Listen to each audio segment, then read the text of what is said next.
يريد الله أن يهديه يشرح صدره للإسلام ومن يرد أن يضله يجعل صدره ضيقا حرجا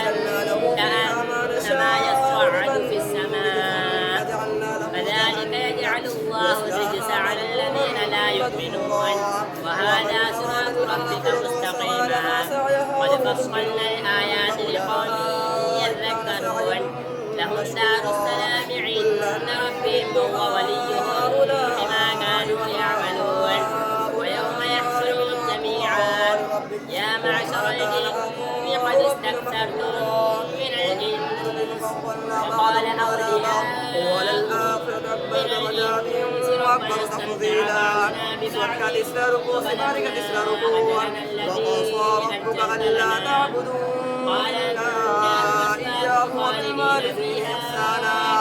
إلا ما يبلغن عندك الكبر أحدهما أو كلاهما فلا تقل لهما أف ولا تنهرهما وقل لهما قولا كريما واغفر لهما جناح الذل من الرحمة وقل رب ارحمهما كما ربياني صغيرا ربكم أعلم بما في نفوسكم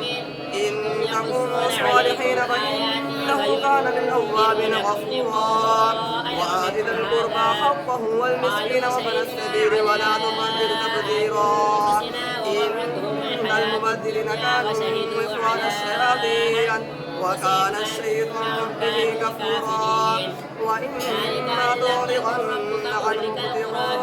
رحمة من ربك ترجوها فقل لهم قولا ميسورا ولا تجعل يدك مغلولة إلى عنقك ولا تبسطها كل البسط فتكون ملوما محصورا ولي ذو الرحمة إن يشأ يذهبكم ويستخلف من بعدكم ما يشاء كما أنشأكم من ذرية قوم آخرين